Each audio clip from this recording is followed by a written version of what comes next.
الحمدللہ رب العالمین والعاقبۃ للمتقین والصلاة والسلام علی سید الانبیاء والمرسلین اما بعد فاعوذ باللہ من الشیطان الرجیم بسم اللہ الرحمن الرحیم قد جاءکم من اللہ نور وکتاب مبین صدق اللہ مولانا العلی العظیم وصدق النبی الامین المختار الکریم ونحن ولا ذلك لمن الشاہدین والشاکرین والحمد للہ رب العالمین۔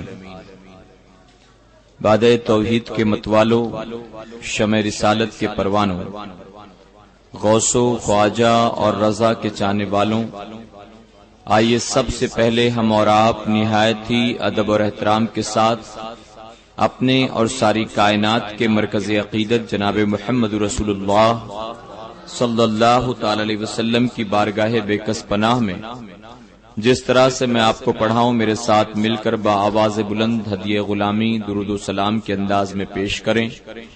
پڑھیں الصلاۃ والسلام علیک یا رسول اللہ، الصلاۃ والسلام علیک یا رسول اللہ، الصلاۃ والسلام علیک یا حبیب اللہ، الصلاۃ والسلام علیک یا حبیب اللہ، الصلاۃ والسلام علیک یا نور اللہ، الصلاۃ والسلام علیک یا نور اللہ، وعلی آلک وعلی آلک واصحابک واصحابک یا حبیب اللہ یا حبیب اللہ صلی اللہ تعالی صلی اللہ تعالی علیہ وسلم۔ علیہ وسلم۔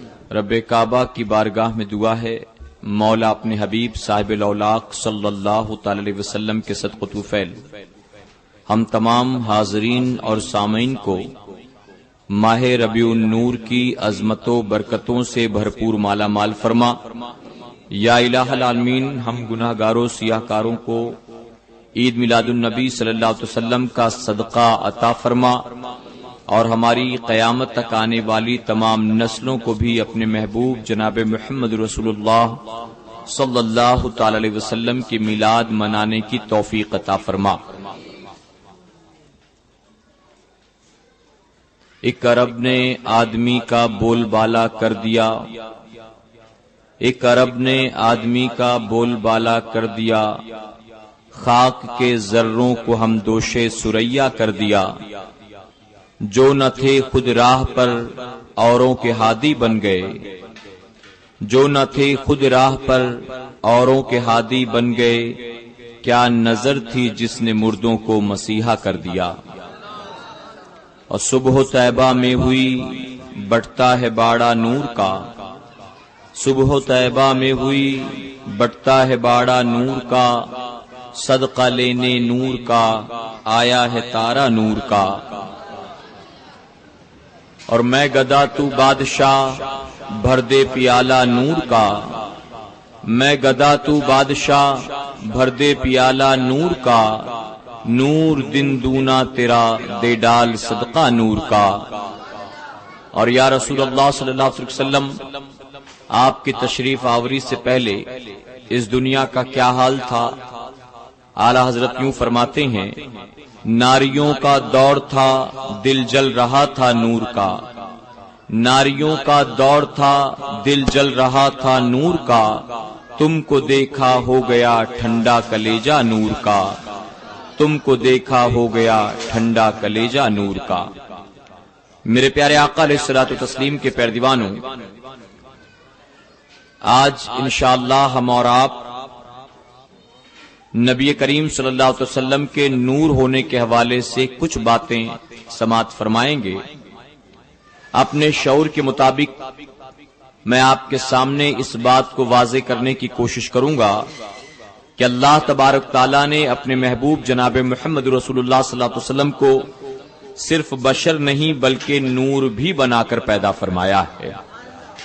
اور اگر آپ جائزہ لیں قریب سے تو آپ کو پتا چلے گا کہ بشر تو بعد میں بنے، پہلے اللہ نے آپ کا نور بنایا ہے۔ تو پہلے نور ہیں اور اس کے بعد بشر ہیں۔ میرے پیارے آقا علیہ الصلوۃ والتسلیم کے پیروانوں، آج آپ دیکھیں مسلمانوں کے درمیان جتنے بھی باطل فرقے وجود میں آ چکے ہیں ان تمام کا ایک ہی ماننا ہے، وہ سب کے سب نبی کریم صلی اللہ علیہ وسلم کو بشر ماننے کے لیے ہر وقت تیار ہیں، لیکن نور ماننے کے لیے وہ تیار نہیں ہیں، جبکہ الحمدللہ اہل سنت والجماعت نبی کریم صلی اللہ علیہ وسلم کو نور بھی مانتی ہے اور بشر بھی مانتی ہے۔ تو بشر ماننے کے لیے تو ہر فرقے والا ایک پیر پر کھڑا ہے، لیکن جب بات نور کی آتی ہے تو بالکل صاف صاف اس کا انکار کر دیا جاتا ہے کہ ہم بشر تو مانتے ہیں لیکن ان کو نور نہیں مانتے، معاذ اللہ۔ اور بشر میں بھی معاذ اللہ ہر آدمی اپنی اپنی عقل کے مطابق فیصلہ کرتا ہے، اور کوئی کہتا ہے کہ وہ ہماری طرح معمولی بشر ہیں، معاذ اللہ، کوئی کہتا ہے کہ نہیں وہ بڑے ہیں ان کا احترام کرو، وہ ہماری طرح نہیں بلکہ بڑے بھائی کی طرح ہیں، معاذ اللہ، کوئی کہتا ہے کہ نہیں صرف بڑے بھائی کی طرح ان کا احترام نہ کرو بلکہ جس طرح سے گاؤں کا مکھیا ہوتا ہے، چودھری ہوتا ہے، اس طرح سے ان کا احترام کرو۔ تو میرے پیارے آقا علیہ الصلوۃ والتسلیم کے پیروانوں، کہنے سے مراد یہ کہ جتنے بھی باطل عقائد والے ہیں ہر کوئی اپنے اپنے عقل اور اپنے اپنے شعور کے مطابق نبی کریم صلی اللہ علیہ وسلم کو جج کرتا ہے، ان کے بارے میں ڈیسیجن لیتا ہے اور یہ بتانے کی کوشش کرتا ہے کہ ان کا کتنا احترام کریں، ان کی کتنی تعظیم کریں۔ میرے پیارے آقا علیہ الصلوۃ والتسلیم کے پیروانوں، اللہ تبارک تعالیٰ قرآن مقدس میں ارشاد فرماتا ہے قد جاءکم من اللہ نور و کتاب مبین، جس کا مفہوم ہے بے شک تمہاری طرف آیا اللہ کی جانب سے ایک نور اور روشن کتاب۔ اللہ تبارک تعالیٰ نے اس آیت کریمہ کے ذریعے دو باتوں کو واضح کیا۔ رب فرماتا ہے تمہاری طرف آیا اللہ کی جانب سے ایک نور اور روشن کتاب۔ میرے پیارے آقا علیہ الصلوۃ والتسلیم کے پیروانوں، مفسرین نے جب اس کو وضاحت کی، تفسیر بیان کی کہ اللہ تبارک تعالیٰ نے نور کا ذکر کیا اور ایک روشن کتاب کا ذکر کیا، تو یہاں نور سے مراد کیا ہے اور روشن کتاب سے مراد کیا؟ تو مفسرین نے وضاحت کے ساتھ اس کو لکھا کہ اس آیت کریمہ میں اللہ تبارک تعالیٰ نے جس نور کا ذکر فرمایا ہے وہ نور کوئی اور نہیں ہے بلکہ وہ اس کے محبوب جناب محمد رسول اللہ صلی اللہ علیہ وسلم ہے۔ تو یہاں اللہ تبارک تعالیٰ نے گویا اپنے محبوب کو نور کہا، اور جس روشن کتاب کا ذکر کیا گیا مفسرین فرماتے ہیں کہ وہ یہ اور کوئی کتاب نہیں ہے بلکہ وہ وہی کتاب ہے جو کتاب اللہ نے اپنے محبوب پر نازل فرمائی ہے، یعنی قرآن مقدس ہے۔ تو میرے پیارے آقا کے پیروانوں، اس آیت کریمہ سے یہ بات بالکل کلیئر ہو گئی کہ اللہ تبارک تعالیٰ نے یہاں اپنے محبوب جناب محمد رسول اللہ صلی اللہ علیہ وسلم کو نور فرمایا، اور جو کتاب آپ کے ساتھ آئی، جو کتاب آپ پر نازل ہوئی، اس کتاب کو اللہ تبارک تعالیٰ نے روشن کتاب کہا، جس سے مراد قرآن مقدس ہے۔ میرے پیارے آقا کے پیروانوں، نبی کریم صلی اللہ علیہ وسلم کا نور ہونا یہ قرآن مقدس سے ثابت ہے، صراحتاً اس کو اللہ تبارک تعالیٰ نے قرآن مقدس میں بیان کر دیا۔ اور ہم اچھی طرح سے جانتے ہیں کہ عقیدہ جو ہے، عقیدہ من گڑنت روایتوں سے نہیں بنتا، عقیدہ قصے کہانیوں سے نہیں بنتا، عقیدہ کوئی وقت کا مولوی، وقت کا مفتی نہیں بناتا، بلکہ عقیدہ قرآن اور سنت سے بنتا ہے، قرآن و سنت سے۔ اہل سنت والجماعت کا جو عقیدہ ہے کہ نبی کریم صلی اللہ علیہ وسلم نور بھی ہیں اور بشر بھی ہیں، تو ہمارا یہ عقیدہ آج امام محمد رضا خان فاضل بریلوی رضی اللہ عنہ کا دیا ہوا نہیں ہے، بلکہ الحمدللہ یہ اہل سنت والجماعت کا عقیدہ قرآن و حدیث سے ثابت ہے۔ میرے پیارے آقا کے پیروانوں، اللہ کے محبوب جناب محمد رسول اللہ صلی اللہ علیہ وسلم خود ارشاد فرماتے ہیں جب کچھ بھی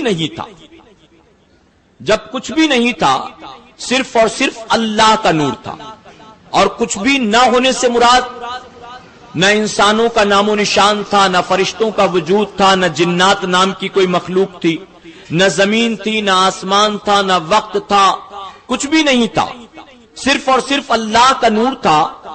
آقا ارشاد فرماتے ہیں اللہ تبارک تعالیٰ نے اس وقت اپنے نور سے میرے نور کو پیدا کیا۔ جب کچھ نہیں تھا، صرف اللہ کا نور، تو اللہ تبارک تعالیٰ نے سب سے پہلے اپنے نور سے میرے نور کو پیدا کیا، اور پھر آگے آقا فرماتے ہیں اللہ تبارک تعالیٰ نے میرے نور سے ساری کائنات کو پیدا کیا، ساری کائنات کو۔ میرے پیارے آقا کے پیروانوں، حدیث مبارکہ میں آتا ہے کہ اللہ تبارک تعالیٰ نے اپنے محبوب جناب محمد رسول اللہ صلی اللہ علیہ وسلم کے نور کے ذریعے لوح کو پیدا کیا، قلم کو پیدا کیا، کرسی کو پیدا کیا، اور حضور اکرم صلی اللہ علیہ وسلم کے نور کے حصے کر کے اسی نور سے اللہ تبارک تعالیٰ نے فرشتوں کو پیدا فرمایا ہے۔ میرے پیارے آقا کے پیروانوں، یہ جو کچھ بھی میں بتا رہا ہوں یہ من گڑنت قصے کہانیوں کے ذریعے نہیں بتا رہا، بلکہ یہ حدیث مبارکہ ہے جو آپ کے سامنے پیش کرتا ہوں۔ میرے پیارے آقا کے پیروانوں، اللہ تبارک تعالیٰ نے اپنے نور سے حضور اکرم صلی اللہ علیہ وسلم کے نور کو پیدا کیا، اور پھر حضور اکرم صلی اللہ علیہ وسلم کے نور سے ساری کائنات کو پیدا کیا۔ پتا چلا ہم ہوا تم ہوئے، ہم ہوئے تم ہوئے کہ میر ہوئے، سب انہی زلفوں کے اسیر ہوئے ہیں۔ دیکھنے میں حضور اکرم صلی اللہ علیہ وسلم سب سے آخر میں تشریف لا رہے ہیں۔ 1,24,000 40,000 کم و بیش انبیاء آئے چلے گئے، ان میں سب سے آخر میں حضور اکرم صلی اللہ علیہ وسلم آئے بظاہر، لیکن حقیقت تو یہ ہے کہ کسی نبی کے آنے سے پہلے اللہ نے اپنے محبوب جناب محمد رسول اللہ صلی اللہ علیہ وسلم کے نور کو پیدا فرمایا۔ نہ آدم آئے تھے، نہ حضرت شیس علیہ السلام آئے تھے، نہ حضرت سلیمان علیہ السلام آئے تھے، نہ نوح علیہ السلام آئے تھے، نہ حضور اکرم صلی اللہ علیہ وسلم کے جد امجد حضرت ابراہیم علیہ السلام، نہ اسماعیل علیہ السلام، نہ حضرت موسیٰ، نہ حضرت عیسیٰ۔ اللہ نے سب سے پہلے اپنے محبوب کے نور کو پیدا فرمایا ہے۔ اب میرے پیارے آقا کے پیروانوں، نور کو اللہ نے کب پیدا کیا؟ کب پیدا کیا؟ کتنے سال پیدا کیا؟ کتنے سال پہلے پیدا کیا؟ آپ اس کو سمجھنا چاہیں تو اس کو بھی واضح کروں۔ بڑی مشہور حدیث مبارکہ آپ نے سنا ہوگا، ایک مرتبہ جبرائیل علیہ السلام حضور اکرم صلی اللہ علیہ وسلم کی بارگاہ میں حاضر آئے۔ میرے آقا صلی اللہ علیہ وسلم ارشاد فرماتے ہیں کہ اے جبرائیل، تمہاری عمر کتنی ہے؟ تمہاری عمر کتنی؟ آپ نے یہ 12 سنا ہوگا حدیث مبارکہ۔ جبرائیل علیہ السلام یوں نہیں کہتے کہ یا رسول اللہ صلی اللہ علیہ وسلم آپ مجھ سے میری ایج پوچھتے ہیں، آپ مجھ سے میری عمر پوچھتے ہیں۔ آپ خود ہی اندازہ لگائیں کہ میں عمر کے اعتبار سے آپ سے کتنا بڑا ہوں، کیونکہ آپ تو سب سے آخر میں آئے۔ میں نے تو آدم علیہ السلام کو بھی دیکھا، شیس علیہ السلام کو بھی دیکھا، نوح علیہ السلام کو بھی دیکھا، میں نے آپ سے پہلے آنے والے تمام انبیاء کو دیکھا، آپ تو سب سے آخر میں آئے ہیں یا رسول اللہ صلی اللہ علیہ وسلم۔ آپ اندازہ لگا لیں کہ عمر کے اعتبار سے میں آپ سے کتنا بڑا ہوں۔ نہیں، بلکہ یہ نہیں کہتے جبرائیل علیہ السلام۔ میرے پیارے آقا کے پیروانوں، آپ اندازہ لگاؤ جبرائیل علیہ السلام کیا عرض کرتے ہیں۔ آپ اس کے ذریعے قیامت تک آنے والی امت کو نبی کا احترام بتا رہے ہیں، نبی کی تعظیم بتاتے ہیں۔ جانتے ہو جبرائیل علیہ السلام نے جو کہا، ایک صحابی رسول سے ایک مرتبہ سوال پوچھا گیا، وہ بہت زیادہ عمر دراز تھے، وہ بوڑھے تھے۔ کسی پوچھنے والے نے پوچھا کہ تم اپنے نبی صلی اللہ علیہ وسلم سے کتنے بڑے ہو، اپنے آقا جناب محمد رسول اللہ صلی اللہ علیہ وسلم سے عمر کے اعتبار سے کتنے بڑے ہو؟ تو جانتے ہو وہ صحابی رسول کیا جواب دیتے ہیں؟ یہ نہیں کہتے 10 سال بڑا ہوں، 20 سال بڑا ہوں، 15 سال بڑا ہوں۔ اندازہ لگاؤ کتنا احترام کرتے تھے اپنے آقا کا، کتنی تعظیم کرتے تھے اپنے آقا کا۔ وہ صحابی رسول صلی اللہ علیہ وسلم عرض کرتے ہیں ادب کے ساتھ کہ تم مجھ سے پوچھتے ہو میں اپنے آقا سے کتنا بڑا ہوں۔ ارے بڑے تو میرے آقا ہیں، ہاں صرف بات اتنی ہے کہ میں ان سے پہلے دنیا میں پیدا ہو گیا تھا، میں پیدا پہلے ہو گیا، لیکن بڑے تو میرے آقا ہی ہیں، میں بڑا نہیں ہوں۔ یہ ادب، یہ تعظیم، یہ احترام۔ جبرائیل علیہ السلام سے جب میرے آقا نے فرمایا تمہاری عمر کتنی، تو جبرائیل علیہ السلام بھی عرض کرتے یا رسول اللہ صلی اللہ علیہ وسلم، ہر 70,000 سال کے بعد 7ویں آسمان پر ایک ستارہ چمکتا ہے، اور اے آقا میں نے اب تک اس ستارے کو 72,000 مرتبہ دیکھا ہے۔ ہر 70,000 سال کے بعد چمکے، اور جبرائیل فرماتے ہیں کہ میں نے 72,000 مرتبہ دیکھا۔ آپ اندازہ لگاؤ ان کی ایج کتنی ہوگی، ان کی عمر کتنی ہوگی۔ میرے پیارے آقا کے پیارے دیوانوں، جب جبرائیل علیہ السلام یہ بیان کر کے خاموش ہوئے تو آقا فرماتے جبرائیل قسم اللہ کی، ہر 70,000 سال کے بعد آسمان پر وہ ستارہ جو چمکتا تھا وہ کچھ اور نہیں بلکہ میرا ہی نور تھا، وہ میرا ہی نور تھا جو آسمان پر چمکتا تھا۔ میرے پیارے آقا کے پیارے دیوانوں، پتا چلا جبرائیل بھی بعد میں مصطفیٰ کا نور سب سے پہلے ہے۔ اللہ نے سب سے پہلے اپنے نور سے اپنے محبوب کے نور کو پیدا کیا۔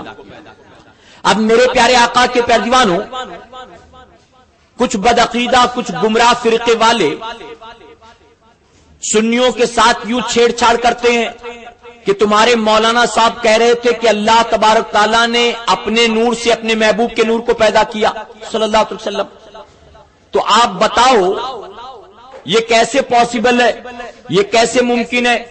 یہ کہہ کے سنی گویا بہت بڑا گناہ کرتا۔ اب کم پڑھا لکھا آدمی پوچھتا ہے کہ سنی یہ کہہ کے گناہ کیسے کرتا ہے بتاؤ، تو جانتے ہو آگے کیا سوال؟ بہکانے والا، فسلانے والا، دل میں وسوسات اور فتور ڈالنے والا کہتا ہے کہ مان لو اگر کوئی چیز 1 کلو ہو اور اس میں سے 1.25 کلو نکال لیں تو کتنا بچے گا؟ اب دنیاوی اعتبار سے ہم جواب دیتے ہیں 1.25 کلو بچے گا، 750 گرام بچے گا۔ تو اب وہ کہتا ہے کہ اگر تمہارا یہ ماننا ہے اللہ نے اپنے نور سے اپنے محبوب کے نور کو پیدا کیا، تو اب اس سے پتا چلا کہ سنیوں نے اللہ کے نور کو کم کر دیا، اللہ کا نور معاذ اللہ کم ہو گیا۔ میرے پیارے آقا کے پیارے دیوانوں، تو اس بات کو بھی میں کلیئر کرنا چاہوں گا، آپ ذرا دل پر ہاتھ رکھ کر یہ بتاؤ، کیا اللہ کا نور ایسا ہے جس کو ترازو پر تولا جائے؟ ترازو پر تولیں، میٹر میں ناپیں، کیلکولیٹر میں کیلکولیٹ کریں، کیا میرے مولا کا نور ایسا ہے؟ سن لو، اللہ کے نور میں سنی کمی نہیں کرتا، یہ کمی اور زیادتی تو کرتا ہے، ہم نہیں کرتے۔ ہمارا یہ ایمان و عقیدہ بلا شبہ اللہ تبارک تعالیٰ نے اپنے محبوب صلی اللہ علیہ وسلم کے نور کو اپنے نور سے پیدا کیا، لیکن نہ اللہ کے نور میں کوئی کمی آئی اور نہ مصطفیٰ پیارے کے نور میں کوئی کمی آئی ہے۔ اللہ کے نور میں بھی کوئی کمی نہیں آئی، اور اللہ نے پھر اپنے محبوب کے نور سے ساری کائنات کو پیدا کیا، تو اس سے محبوب کے نور میں بھی کوئی کمی نہیں آئی۔ آپ کہیں گے کیسے ممکن ہے؟ میرے پیارے آقا کے پیارے دیوانوں، وہ جو کہتا ہے ہمیں لگتا ہے بات صحیح ہے، اگر 1 کلو ہو اس میں سے 1.25 کلو نکال لیں تو 1.25 کلو بچے گا، ظاہر ہے نور کم ہو گیا اللہ کا۔ میرے پیارے آقا کے پیارے دیوانوں، دنیاوی مثال کے ذریعے میں آپ کو سمجھاتا چلوں۔ اب مان لیجئے لائٹ یہاں پر آن ہے، یہاں پر روشنی بلب کے ذریعے ہو رہی ہے، ہیلوجن کے ذریعے ہو رہی ہے، اچانک لائٹ چلی گئی، ہمارے کسی ساتھی نے لا کر ایک موم بتی اسٹیج پر لگا دیا، اب انہوں نے موم بتی کو جلایا، میں نے تقریر کو آگے بڑھایا، اب پڑوس میں رہنے والا کوئی آ گیا، کہتا ہے اندھیرے میں مجھ کو اپنے گھر میں ماچس نہیں ملتی ہے، مبلغ صاحب مجھ کو اپنے گھر کا چراغ بھی اسی موم بتی سے جلا لینے دو۔ اب ہمارے ساتھی ڈانٹتے ہوئے کہیں گے اپنا چراغ اس موم بتی سے مت جلانا، تم جلا کے چلے جاؤ گے، میری موم بتی کی روشنی میں کمی ہو جائے گی۔ وہ کہے گا مبلغ ہو، لمبی چوڑی تقریر کرتے ہو، لوگوں کو دین کی باتیں بتاتے ہو، کیا اتنا بھی آپ کو نہیں معلوم ہے؟ آپ کو یقین نہ ہو تو مجھے میرا چراغ جلا لینے دو، میں دعوے کے ساتھ کہتا ہوں میرا چراغ جل جائے گا، لیکن آپ کی موم بتی کی روشنی میں کوئی کمی نہیں آئے گی۔ مبلغ صاحب نے کہا چلو تم کہتے ہو تو دیکھتے ہیں۔ اب اس نے اپنا چراغ جلایا اور چلا گیا، ہم نے دیکھا موم بتی کی روشنی میں کوئی کمی نہیں آئی، بتاؤ آئے گی کہ نہیں آئے گی؟ نہیں آئی۔ اب دوسرا آدمی آیا، اس نے کہا مجھے بھی ماچس مل نہیں رہی، آپ اگر اجازت دیں تو میں اپنے گھر کا گیس بھی اسی سے جلا لوں۔ ہمارے مبلغ صاحب نے کہا وہ لے کر گئے، اب تم بھی آ گئے، اب تم مت جلاؤ، یہ بڑا سا گیس ہے، اس کو جلاؤ گے تو اس کی روشنی میں کمی آ جائے گی، یہ جل جائے گا، تمہیں تو فائدہ ہوگا لیکن موم بتی کی روشنی کم ہو جائے گی۔ اس نے کہا کہ جلا لینے دو، میری بات پر یقین کرو، آپ کی موم بتی کی روشنی میں کوئی کمی نہیں آئے گی، ہمارے گھر کا گیس بھی جل جائے گا۔ مبلغ صاحب نے کہا ٹھیک ہے جلا لو۔ اب تیسرا آدمی لالٹین لے کر آیا، اس نے کہا مجھے بھی جلا لینے دو۔ چوتھا آدمی موم بتی لے کر آیا، اس نے کہا مجھے بھی جلا لینے دو۔ اب ہم نے دیکھا ایک موم بتی یا ایک چراغ کو جلایا گیا، اس سے سینکڑوں لوگ آئے، اپنے چراغوں کو روشن کر کے واپس گئے، لیکن جب ہم نے آخر میں دیکھا تو ہم نے پایا ہم نے موم بتی کو جلایا تھا جتنی روشنی اس میں پہلے تھی، سینکڑوں چراغوں کو روشن کرنے کے باوجود بھی ہمارے چراغ اور ہماری موم بتی کی روشنی میں کوئی کمی نہیں آئی ہے۔ اے مسلمانوں، یہ دنیاوی نور کا عالم ہے، جب دنیا کا نور سینکڑوں کو روشن کر دے اور اس کی روشنی میں کوئی کمی نہ آئے تو اللہ کا نور، اگر اللہ نے اپنے نور سے اپنے حبیب کے نور کو پیدا کیا اور اپنے حبیب کے نور سے ساری کائنات کو پیدا کیا تو پتا چلا نہ اللہ کے نور میں کمی آئی ہے اور نہ مصطفیٰ کے نور میں کمی آئی ہے۔ اب یہ ترازو لے کر تو اللہ کے نور کو تولتا ہے، سنی نہیں تولتا ہے۔ اب اگر تو کہتا ہے کہ سنی نے اس کے ذریعے گویا اللہ کے نور میں کمی کر دی معاذ اللہ، تو ہم نے کمی نہیں کی، کمی تو نے کی ہے، گناہگار تو ہے، سنی گناہگار نہیں۔ یہ بات کلیئر ہو گئی۔ میرے پیارے آقا کے پیارے دیوانوں، اللہ تبارک تعالیٰ نے جب اپنے محبوب جناب محمد رسول اللہ صلی اللہ علیہ وسلم کے نور کو پیدا کیا، جیسے ہی نور کو پیدا کیا فوراً نور نے اللہ کا حمد کرنا شروع کر دیا، فوراً اللہ کا حمد بیان کیا۔ اللہ تبارک تعالیٰ نے فرمایا تجھے اسی لیے تو پیدا کیا میں نے، اسی لیے تو پیدا کیا۔ میرے پیارے آقا کے پیارے دیوانوں، پھر اس نور کا عرش پر نام احمد رکھ دیا گیا، احمد رکھ دیا گیا۔ فرمایا گیا ایک قندیل میں رکھ کر اس کو عرش پر لٹکا دیا گیا، وہ اللہ کا ذکر کرتا رہا، اللہ کا ذکر کرتا رہا، یہاں تک کہ تقریباً 2000 سال کے بعد اللہ تبارک تعالیٰ نے جنت میں آدم علیہ السلام کو پیدا کیا۔ میرے پیارے آقا کے پیارے دیوانوں، آدم علیہ السلام کا جسم مکمل کر لیا گیا، لیکن آدم علیہ السلام کے جسم میں روح نہیں تھی، اور ہم جانتے ہیں کہ بنا روح کے جسم بالکل بیکار ہوا کرتا ہے۔ روح ہے تو جسم کام کا ہے، روح نہ ہو تو جسم بیکار اور بے کام کا ہوتا ہے۔ فرمایا گیا آدم علیہ السلام کا جسم تو تیار ہو گیا، باڈی کا اسٹرکچر تو ریڈی ہو گیا، لیکن آدم علیہ السلام کا جسم جہاں بنایا گیا وہیں پر پڑا ہے، آگے پیچھے ہل ڈل نہیں سکتا، چل پھر نہیں سکتا۔ اللہ تبارک تعالیٰ نے روح کو حکم دیا، اے روح تو آدم کے جسم میں چلی جا۔ اللہ کا حکم سننا تھا، لبیک کہتے ہوئے فوراً روح آدم علیہ السلام کے جسم کے اندر داخل ہو گئی، لیکن داخل ہونے کے تھوڑی دیر کے بعد وہ واپس باہر نکل آئی۔ رب نے فرمایا تجھے سیر کرنے کے لیے نہیں بھیجا تھا، تجھے وہاں ہمیشہ رہنے کے لیے میں نے بھیجا تھا، تو آخر واپس باہر کیوں چلی آئی؟ تو روح نے عرض کیا مولا میں جانے کو تیار ہوں، اے اللہ آدم علیہ السلام کے جسم میں جانے کو تیار ہوں، لیکن آدم علیہ السلام کے جسم کے اندر بہت اندھیرا ہے اور مجھ کو اس اندھیرے سے ڈر لگتا ہے، اے اللہ ان کے جسم کے اندر کوئی روشنی کا انتظام فرما دے، مجھ کو اندھیرے سے گھبراہٹ ہوتی ہے۔ اللہ تبارک تعالیٰ نے آدم علیہ السلام کی روح کی دعا کو قبول فرمایا۔ میرے پیارے آقا کے پیارے دیوانوں، اب فرمایا گیا کہ آدم علیہ السلام کے جسم کو روشن کرنے کے لیے اللہ تبارک تعالیٰ نے اپنے محبوب جناب محمد رسول اللہ صلی اللہ علیہ وسلم کے نور کو، وہ نور جو آدم علیہ السلام سے تقریباً 2000 سال پہلے پیدا کیا گیا تھا، اللہ نے اس نور کو آدم علیہ السلام کی پشت پر رکھ دیا، آدم علیہ السلام کی پیٹھ پر رکھ دیا۔ اب جب پیٹھ پر نور کا لگنا تھا، آدم کا پورا جسم نورانی ہو جاتا ہے، پورا بدن منور ہو گیا۔ اب روح جب اندر گئی تو گھبراتی نہیں ہے، اب تو روشنی ہی روشنی ہے۔ اب روح کا رشتہ آدم علیہ السلام کے جسم کے ساتھ جڑ گیا، نتیجہ یہ ہوا کہ آدم علیہ السلام چلنے پھرنے لگے، اب جنت کی سیر کرنے لگے۔ روایتوں میں آیا آدم علیہ السلام جب جنت میں چلا کرتے تھے تو جنت کے نوری فرشتے آپ کے پیچھے پیچھے چلا کرتے تھے، ہمیشہ جنت کے فرشتے آدم علیہ السلام کے پیچھے پیچھے چلتے تھے۔ آدم علیہ السلام نے کئی مرتبہ فرشتوں کا یہ معاملہ دیکھا، آخر کار رب کی بارگاہ میں عرض کرتے اے اللہ یہ تیری نوری مخلوق ہمیشہ میرے پیچھے پیچھے کیوں چلتی ہے؟ اے اللہ یہ تیرے معصوم فرشتے ہمیشہ میرے پیچھے رہتے ہیں، ان میں سے کوئی فرشتہ کبھی آگے کیوں نہیں بڑھتا؟ رب فرماتا ہے کہ آدم میں نے تمہاری پشت پر اپنے محبوب جناب محمد رسول اللہ صلی اللہ علیہ وسلم کا نور رکھ دیا ہے، اے آدم تمہاری پیٹھ پر میں نے اپنے حبیب کا نور رکھ دیا ہے، یہ فرشتے اسی نور کی دیدار کے لیے تمہارے پیچھے پیچھے چلا کرتے ہیں، اسی نور کی تعظیم میں تمہارے پیچھے پیچھے چلا کرتے ہیں۔ آدم علیہ السلام عرض کرتے ہیں اللہ یہ تیری نورانی مخلوق میرے پیچھے چلے مجھ کو اچھا نہیں لگتا، اے مولا کوئی ایسا انتظام فرما دے یہ فرشتے میرے آگے چلا کریں میں ان کے پیچھے پیچھے چلا کروں۔ اللہ نے آدم علیہ السلام کی دعا کو قبول فرمایا، فرمایا گیا باپ اللہ نے اپنے محبوب جناب محمد رسول اللہ صلی اللہ علیہ وسلم کے نور کو آپ کی پشت سے منتقل کر دیا آپ کی پیشانی میں۔ اب میرے آقا صلی اللہ علیہ وسلم کا نور آدم علیہ السلام کی پیشانی پر چمکنے لگا۔ اب جب پیشانی پر میرے نبی کا نور چمکا ہے تو نتیجہ یہ ہوا کہ آدم علیہ السلام جب جنت میں چلتے تھے تو جنت میں تمام فرشتے آپ کے آگے آگے چلتے تھے، لیکن آگے چلنے میں بھی فرشتے ایسا نور مصطفیٰ کی تعظیم کرتے تھے، ایسا احترام کرتے تھے کہ کوئی فرشتہ آدم علیہ السلام کے چہرے کی طرف اپنی پیٹھ کو نہیں کرتا تھا بلکہ ان کے چہرے کی طرف اپنے چہرے کو کر کے ان کے آگے آگے الٹے قدم فرشتے آگے بڑھا کرتے تھے، ان کے آگے آگے الٹے قدم فرشتے چلتے تھے۔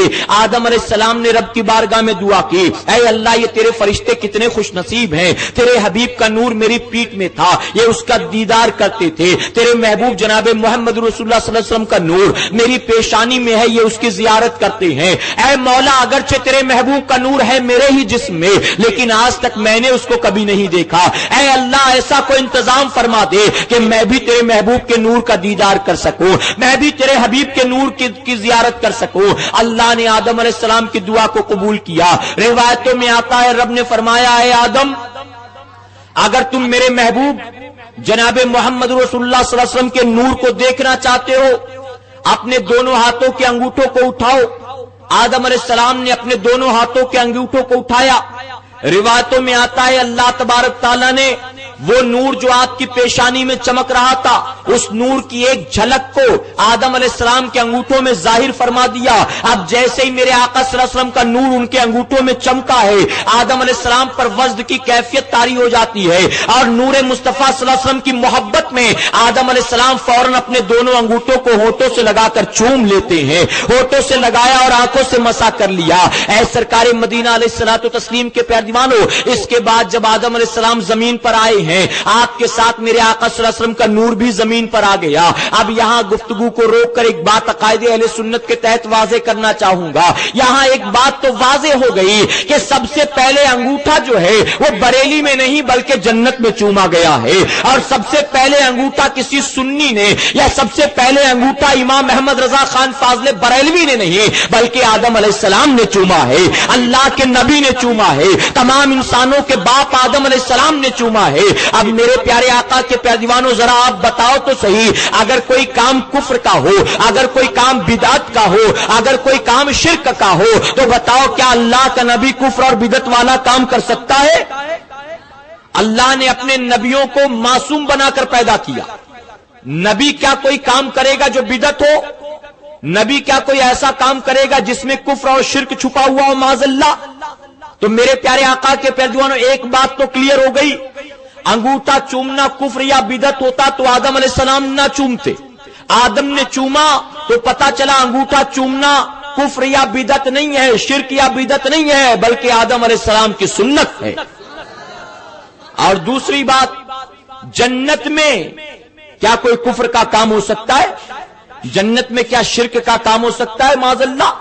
میرے پیارے آقا کے پیارے دیوانوں جب جنت میں انگوٹھا چومنا جائز ہے، حلال ہے، تو زمین پر بھی انگوٹھا چومنا جائز ہے اور حلال ہے۔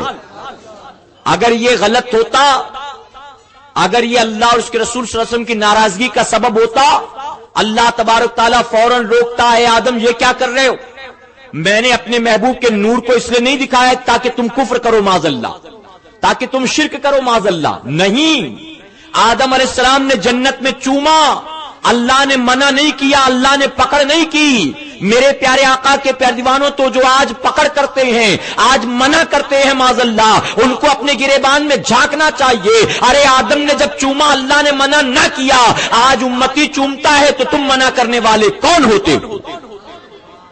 اولاد دو طرح کی ہوتی ہے، ایک اولاد ہوتی ہے فرما بردار اور ایک ہوتی ہے نافرمان۔ نافرمان کسے کہتے جانتے ہو؟ نافرمان جو ہوتا ہے وہ ماں باپ کی فرما برداری نہیں کرتا، ماں باپ کی اطاعت نہیں کرتا، اس کو اس بات کی فکر نہیں ہوتی کہ ماں کو کیا پسند ہے باپ کو کیا پسند، بلکہ نافرمان جو ہوتا ہے وہ اپنی مرضی سے اپنی زندگی گزارتا ہے، ماں باپ کی ناراضگی اور ماں باپ کی رضا نہیں دیکھتا۔ اور جو فرما بردار اولاد ہوتے ہیں ان کا معاملہ یہ ہوتا ہے کہ وہ اپنی نفس کو نہیں دیکھتے، اپنے من کی مرضی کو نہیں دیکھتے، بلکہ ان کے لیے سب سے زیادہ اہم چیز اپنے والدین کی رضا ہوا کرتی ہے۔ وہ ماں باپ کی رضا پر نظر رکھتے ہیں، وہ کام کرو جس سے والدین راضی ہوں، وہ کام کرو جس سے ماں باپ خوش ہو، وہ کام نہ کرو جس سے ماں باپ ناراض ہو، تو اسے کہتے فرما بردار، اور جو اطاعت نہ کرے نافرمانیاں کرے اسے کہتے نافرمان۔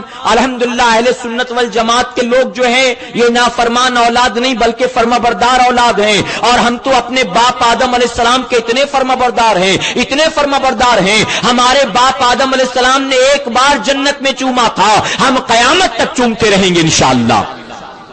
جب تک روئے زمین پر ایک خوش عقیدہ سنی باقی رہے گا ہم انگوٹھا چومتے رہیں گے انشاءاللہ۔ میرے پیارے آقا کے پیارے دیوانوں حدیث مبارکہ میں آیا، نبی کریم صلی اللہ علیہ وسلم ارشاد فرماتے ہیں کہ میرا نام سننے پر جو انگوٹھا چومے گا اللہ تبارک تعالیٰ اسے اندھا ہونے سے بچائے گا، اندھا ہونے سے۔ اور ایک بڑی پیاری روایت علامہ شفیع قاڑوی رحمۃ اللہ تعالی نے اپنی کتاب باقاعدہ اس پر آپ نے ایک رسالہ لکھا، انگوٹھا چومنے کا ثبوت۔ آپ نے اس میں یہ حدیث مبارکہ نقل کی، فرماتے حضور اکرم صلی اللہ علیہ وسلم تشریف فرماتے، صحابہ اکرام بھی تشریف فرماتے، حضرت بلال نے اذان دی، نماز کا وقت ہوا، اذان دے رہے تھے، کلمات سب دوہرا رہے تھے اذان کے، جیسے انہوں نے کہا اشہد ان محمد رسول اللہ صلی اللہ علیہ وسلم، آقا کا نام آنا تھا، فوراً صدیق اکبر نے انگوٹھا چوم لیا، دوسری مرتبہ پھر نام آیا آقا کا، صدیق اکبر نے پھر سے انگوٹھا چوم لیا۔ جب اذان ختم ہوئی تو میرے آقا نے فرمایا ابو بکر تم نے یہ کیا کیا؟ اے ابو بکر آخر تم نے ایسا کیوں کیا؟ تو جانتے ہو ابو بکر صدیق رضی اللہ عنہ کیا عرض کرتے یا رسول اللہ صلی اللہ علیہ وسلم، اے آقا آپ کا نام ابو بکر کے آنکھوں کی ٹھنڈک ہے، آپ کا نام ابو بکر کی آنکھوں کی ٹھنڈک ہے۔ آقا نے اسی موقع پر فرمایا تمام لوگ گواہ ہو جائیں، جو میرے ابو بکر کی سنت پر عمل کرے گا کل بروز قیامت میں اس کا ہاتھ پکڑ کے اسے اپنے ساتھ جنت میں لے کر جاؤں گا۔ جو میرے ابو بکر کے اس طریقے کو اپنائے گا میں اس کا ہاتھ پکڑ کر جنت میں لے کر جاؤں گا۔ میرے پیارے آقا کے پیارے دیوانوں، وہ انگوٹھا نہ چومے جن کو اپنی نمازوں پر اعتبار ہو، وہ انگوٹھا نہ چومے جن کو اپنے روزوں پر گھمنڈ ہو، وہ انگوٹھا نہ چومے جو حج و زکات کے بعد اتراتے ہوں کہ ہم تو جنتی ہو گئے، ہم تو الحمدللہ نماز بھی پڑھتے ہیں، روزہ بھی رکھتے ہیں، حج و زکات فرض ہو تو اس کو بھی ادا کرتے ہیں، لیکن یہ ساری چیزیں کرنے کے بعد اتراتے نہیں، گھمنڈ نہیں کرتے ہیں، بلکہ آقا کا نام آئے تو انگوٹھا بھی چومتے ہیں، اس نیت کے ساتھ چومتے ہیں۔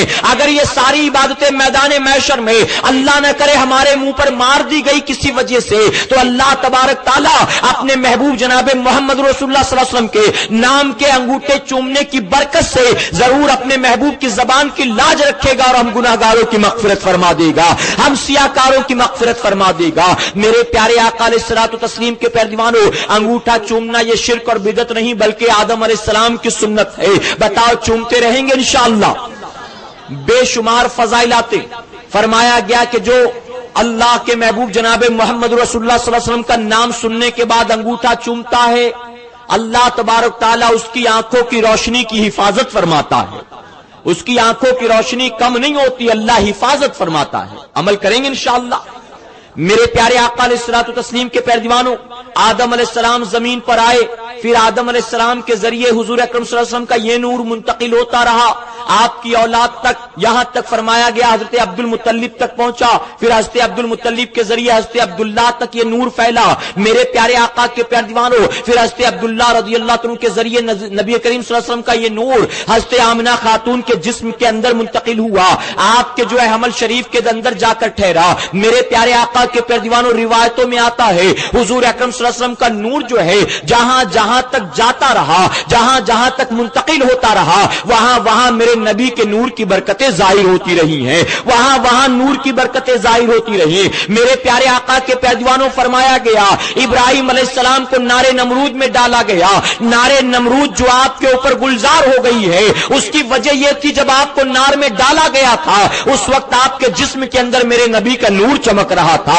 آپ کے جسم میں نبی کا نور چمک رہا تھا، اسی نور کی برکت سے اللہ نے نار کو گلزار بنا دیا ہے۔ فرمایا گیا اسماعیل علیہ السلام کی گردن پر چھری کو چلایا گیا اور چھری نے جو اپنا کام نہیں کیا ہے تو چھری کا نہ چلنا بھی اسی وجہ سے تھا کہ ان کے جسم کے اندر اس وقت جو ہے میرے آقا صلی اللہ علیہ وسلم کا نور منتقل ہو چکا تھا، ان کے جسم میں آپ کا نور چمک رہا تھا اور یہی وجہ تھی کہ آپ کی گردن پر چھری نہیں چلتی ہے۔ میرے پیارے آقا کے پیارے دیوانوں، حضرت عبد المطلب کے اندر جب یہ نور موجود تھا میرے آقا کا، وہ جہاں جاتے تھے اس کی برکتیں ظاہر ہوتی تھی، جب ان کے ذریعے ان کے بیٹے حضرت عبداللہ تک یہ نور منتقل ہوا، فرمایا گیا حضرت عبداللہ رضی اللہ عنہ جو حضور اکرم صلی اللہ علیہ وسلم کے والد محترم ہیں، آپ جہاں جہاں جاتے تھے میرے نبی کے نور کی برکتیں وہاں ظاہر ہوا کرتی تھی، یہاں تک فرمایا گیا اگر جنگلوں سے آپ کا گزر ہو جایا کرتا تھا تو آپ کی برکت سے وہاں جنگل میں جتنے سوکھے درخت ہوتے تھے میرے نبی کے نور کی برکت سے وہ سب ہرے بھرے ہو جایا کرتے تھے، ہرے بھرے وہ نور وہ جو ہے درخت ہو جایا کرتے تھے۔ یہاں تک فرمایا گیا اگر کوئی جانور کمزور ہوتا حضرت عبداللہ رضی اللہ عنہ اس کے جسم پر ہاتھ پھیرتے تو وہ توانا ہو جایا کرتا تھا، اگر کوئی بکری ایسی ہوتی جو دودھ نہ دینے والی ہوتی حضرت عبداللہ رضی اللہ عنہ اس پر ہاتھ پھیرتے تھے تو اس کا تھن دودھ سے بھر جایا کرتا تھا۔ میرے پیارے آقا کے پیارے دیوانوں، مکہ کی سرزمین پر قریش کے خاندانوں کی بڑی بڑی عورتیں، خوبصورت سے خوبصورت، دولت مند سے دولت مند عورتیں اپنے گھروں کی چھت پر کھڑی رہ کر انتظار کرتی تھی حضرت عبداللہ کا گزر ہو کاش ان گلیوں سے اور ایک بار ہم ان کے چہرے کو دیکھ لیں۔ فرمایا گیا ان کے پاس نکاح کے نہ جانے کتنے پیغام آئے۔ جو عورت ایک مرتبہ دیکھتی تھی وہ ان سے محبت کر بیٹھتی تھی، اور ہر کوئی یہی تمنا کرتا تھا کاش اتنا اچھا کتنا اچھا ہو کہ حضرت عبداللہ کے نکاح میں ہمیں آنے کا موقع مل جائے۔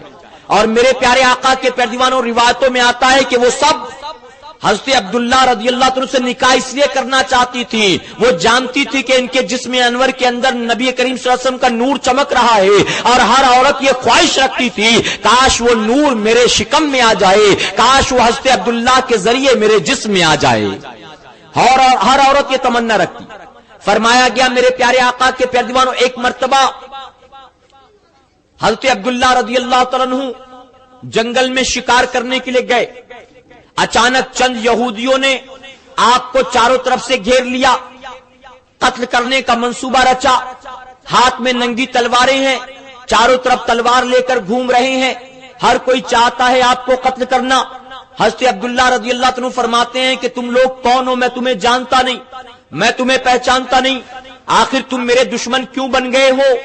تو جانتے ان لوگوں نے کہا کہ اے عبداللہ سن، ہم یہودی ہیں، ہمیں ہمارے پادریوں نے، ہمیں ہمارے راہبوں نے بتایا ہے کہ نبی آخر الزماں جناب محمد رسول اللہ صلی اللہ علیہ وسلم جو خاتم النبین بن کر روئے زمین پر جلوہ گر ہونے والے ہیں، ان کا نور اس وقت تیرے جسم کے اندر موجود ہے، ہم تجھے اس لیے قتل کرنا چاہتے ہیں، تجھے قتل کر دیں گے تاکہ وہ زمین پر پیدا نہ ہو، اور وہ پیدا نہ ہوں گے تو ہمارا مذہب چلتا رہے گا، یہودیت قیامت تک زندہ اور باقی رہے گی۔ میرے پیارے آقا کے پیروانوں، حضرت عبداللہ رضی اللہ عنہ نے جب یہودیوں کی زبان سے یہ سنا تو آپ کہتے ہیں کہ اگر اللہ کے محبوب جناب محمد رسول اللہ صلی اللہ علیہ وسلم، اگر خاتم النبین میرے جسم کے ذریعے زمین پر آنے والے ہیں، اگر اللہ مجھے ان کا باپ بننے کا شرف دینے والا ہے، تو اے یہودیوں سن لو، مجھے تم سے کوئی ڈر نہیں ہے، مجھے تم سے کوئی خوف نہیں ہے، اللہ تبارک تعالیٰ میرے لیے کافی ہے، اللہ تبارک تعالیٰ میری حفاظت کے لیے کافی ہے۔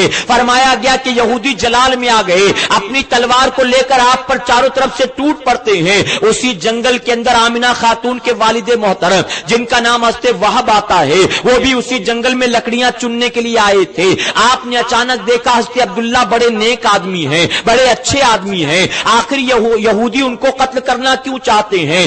آپ نے وہیں سے آواز دی، عبداللہ گھبراؤ مت۔ فرماتے ہیں میں آواز دینا چاہتا تھا کہ کم سے کم عبداللہ کی کچھ ہمت تو بڑھے کہ میں اکیلا نہیں ہوں، بلکہ یہاں میری مدد کرنے کے لیے کوئی اور بھی موجود ہے۔ کہتے میں آواز دینے کے لیے منہ کھولتا ہوں لیکن میری آواز ہے کہ منہ سے نکلتی نہیں ہے، ابھی تھوڑی دیر پہلے آواز آ رہی تھی، اب آواز نکلتی نہیں، میں زور زور سے چیختا ہوں۔ کہتے ہیں جب آواز نہ پہنچی ان تک تو میں ان کی طرف بڑھنے کی کوشش کرتا ہوں، لیکن آگے بڑھنا چاہا تو زمین نے میرے پیروں کو پکڑ لیا۔ میں آگے بڑھنا چاہتا ہوں، زور زور سے اپنے پیر کو کھینچتا ہوں، لیکن اچانک زمین نے میرے پیروں کو پکڑ لیا۔ کہتے ہیں نہ جانے کیا معاملہ تھا، پھر میں نے سوچا کہ آواز بھی نہیں جاتی، میں بھی نہیں بڑھ پاتا، تو کم سے کم کچھ پتھر اٹھا کر یہودیوں کی طرف مار دوں۔ فرماتے میں نے پتھر اٹھایا تو میں نے یہ دیکھا زمین نے صرف میرے پیروں کو نہیں پکڑا تھا بلکہ زمین نے تمام پتھروں کو بھی پکڑ لیا تھا۔ میں پتھر پکڑتا تو تھا لیکن کوئی پتھر میرے ہاتھ میں نہیں آتا تھا۔ وہ کہتے مجھے یقین ہو گیا اب یہ یہودی عبداللہ کو نہیں چھوڑیں گے بلکہ ان کو قتل کر دیں گے۔ فرماتے میں ٹکٹکی باندھے ان کی طرف دیکھ رہا تھا، اچانک میں نے دیکھا چند نقاب پوش گھڑ سوار آتے ہیں، چند نقاب پوش گھڑ سوار آتے ہیں، ان کے ہاتھوں میں ننگی تلواریں ہیں۔ ان لوگوں نے یہودیوں کی گردنوں کو قلم کرنا شروع کر دیا۔ فرماتے ہیں کہ عبداللہ صحیح سلامت رہے اور وہاں جتنے یہودی آئے تھے ان کو آنے والوں نے قتل کر دیا ہے۔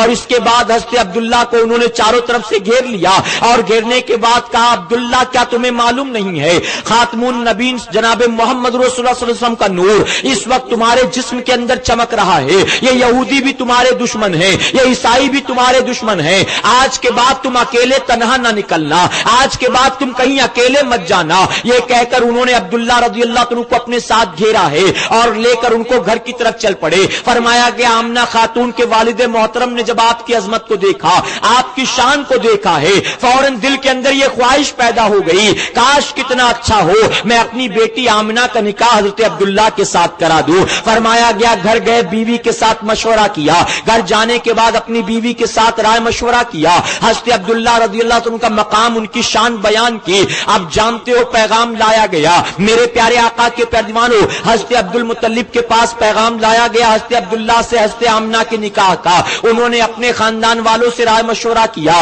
رائے مشورہ کرنے کے بعد پیغام کو قبول کر لیا گیا۔ میرے پیارے آقا علیہ الصلوۃ والتسلیم کے پیروانوں، فرمایا گیا کہ پیغام کو قبول کر لیا گیا، تاریخ طے کی گئی، نکاح ہو گیا۔ اب حضرت عبداللہ رضی اللہ عنہ کا نکاح حضرت آمنہ خاتون کے ساتھ ہو گیا۔ فرمایا گیا کہ میاں بیوی ایک ساتھ رہتے ہیں۔ چند دنوں کے بعد حضور اکرم صلی اللہ علیہ وسلم کا نور جو ہے اپنے والد محترم کے جسم انور سے منتقل ہو کر آمنہ خاتون کے شکم میں آ جاتا ہے۔ میرے پیارے آقا کے پیروانوں، اب جب نور منتقل ہو کر آمنہ خاتون کے شکم میں آیا تو فرمایا گیا کہ اب حضرت عبداللہ کے جسم کے اندر اب وہ نورانیت باقی نہ رہی، اب وہ کشش باقی نہ رہی، اب نور کی وہ برکتیں باقی نہ رہی۔ اور میرے پیارے آقا کے پیروانوں، یہاں تک فرمایا گیا کہ ابھی نور وہاں منتقل ہو کر 2 مہینے ہوئے تھے کہ آپ کے والد محترم کا انتقال ہو جاتا ہے۔ حضرت عبداللہ رضی اللہ عنہ کاروبار کے سلسلے میں غالباً ملک شام یا مدینہ منورہ گئے تھے، آپ کا وہی انتقال ہو گیا۔ اللہ کی بارگاہ میں فرشتوں نے عرض کیا، اے مولا، ابھی تیرا محبوب زمین پر آیا بھی نہیں تھا تو نے اپنے محبوب کی تشریف آوری سے پہلے اپنے محبوب کو یتیم کر دیا، تیرا محبوب زمین پر آنے سے پہلے ہی یتیم ہو گیا۔ میرے پیارے آقا علیہ الصلوۃ والتسلیم کے پیروانوں، فرمایا گیا کہ آمنہ خاتون رضی اللہ تعالیٰ عنہا ہیں، آپ کے شکم میں حضور اکرم صلی اللہ علیہ وسلم کا نور پروان چڑھ رہا ہے۔ میرے پیارے آقا کے پیروانوں، روایتوں میں آتا ہے کہ آپ بیوہ ہو چکی تھی اور وہاں بیوہ کی زندگی جو ہے بہت ہی بیکار ہوا کرتی تھی۔ عرب کی سرزمین پر اس دور میں اگر کسی عورت کے شوہر کا انتقال ہو جائے تو اس عورت کو سجنے سورنے کا حق نہیں ہوتا تھا، اس عورت کو اپنے جسم پر خوشبو ملنے کا حق نہیں ہوتا تھا۔ وہ عورت اپنی زندگی کے بچے کچھ لمحات کو ایک اندھیری کوٹری کے اندر گزارا کرتی تھی۔ فرمایا گیا کہ ایک صبح جب آپ خانہ کعبہ کا طواف کر رہے تھے، حضرت عبد المطلب رضی اللہ عنہ خانہ کعبہ کا طواف کر رہے تھے، اس وقت مکے کے بڑے بڑے سرداروں نے آپ کو گھیر لیا اور گھیرنے کے بعد ٹونٹ کرنے لگے، گھیرنے کے بعد مذاق اڑانے لگے، طرح طرح کی باتیں بنانے لگے۔ کوئی کہہ رہا تھا عبد المطلب کے پاس بہت بڑا سرمایہ ہاتھ لگ گیا ہے، کوئی کہہ رہا تھا عبد المطلب کے ہاتھ لگتا ہے کوئی تیل کا کنواں لگ گیا ہے۔ ہر آدمی اپنے اپنے طور پر طنز کر رہا تھا۔ حضرت عبد المطلب رضی اللہ عنہ نے کافی سنا، اس کے بعد فرماتے ہیں، آخر تم کیا کہنا چاہتے ہو مجھ کو واضح کرو، آخر طنز کیوں کرتے ہو، صاف صاف بات کیوں نہیں کرتے؟ تو جانتے ہو مکے کے سرداروں نے کہا، اے عبد المطلب، ہم دیکھتے چلے آئے ہیں عرب کا دولت مند آدمی بھی جب رات کو سونے لگتا ہے اپنے گھر کے چراغ کو بجھا دیتا ہے، اپنے گھر کی روشنی کو گل کر دیتا ہے تاکہ بچا ہوا چراغ کا تیل دوسری رات کام آ سکے۔ لیکن تمہارے گھر میں ہم دیکھتے ہیں تمہارے یہاں تو رات بھر چراغ جلتا ہے، اور خاص کر کے تمہاری بہو جو ہے آمنہ خاتون، ان کے کمرے میں رات بھر چراغ جلتا ہے۔ آخر تمہاری بہو رات بھر چراغ جلا کر کرتی کیا ہے، کیا کبھی تم نے اس سے پوچھا؟ جب حضرت عبد المطلب یہ سنتے ہیں، آپ واپس گھر گئے، اپنی بہو کو بلایا، بلانے کے بعد پورا واقعہ بیان کرتے ہیں، پورا معاملہ بیان کیا اور کہا کہ بہو واقعی یہ صحیح کہتے ہیں، رات کو سوتے وقت آخر چراغ بجھا کیوں نہیں دیتی؟ اور اگر چراغ بجھا دے تو بچا ہوا تیل دوسری رات کام آ جائے گا، رات بھر چراغ جلا کر تو کیا کرتی ہے؟ آمنہ خاتون نے جب سنا تو آنکھیں نم ہو جاتی ہیں، عرض کرتی ہیں کہ حضرت عبد المطلب آپ گواہ ہو جائیں، اللہ جانتا ہے جب سے یہ بچہ میرے شکم میں آیا ہے آج تک میں نے کبھی چراغ جلایا ہی نہیں ہے۔ ہاں، رات کا جب اندھیرا چھاتا ہے تو میرے شکم سے خود بخود ایسا نور پھیلتا ہے، ایسا نور پھیلتا ہے کہ صرف میرا گھر نہیں گلیاں بھی روشن ہو جایا کرتی ہیں، پوری گلیاں روشن ہو جاتی ہیں۔ فرمایا گیا کہ ایک دن اور جب صبح کے وقت حضرت عبد المطلب رضی اللہ عنہ خانہ کعبہ کا طواف کر رہے تھے، آپ چونکہ خانہ کعبہ کے متولی تھے، دیکھ ریکھ کرنے کی ذمہ داری آپ کی، صبح صبح پہنچ جایا کرتے تھے۔ آج صبح پھر قریش کے سرداروں نے گھیرا، مذاق اڑانا شروع کر دیا، اے عبد المطلب تم ہمارے بہت بڑے سردار ہو، لیکن ہم دیکھتے ہیں ہمارا کلچر تمہارے گھر سے بگاڑا جا رہا ہے، ہماری سنسکرت کو، ہمارے رسم و رواج کو تمہارے گھر میں توڑا جا رہا ہے۔ حضرت عبد المطلب رضی اللہ عنہ فرماتے، کیا کہتے ہو تم، میں نے ایسا کون سا کام کیا؟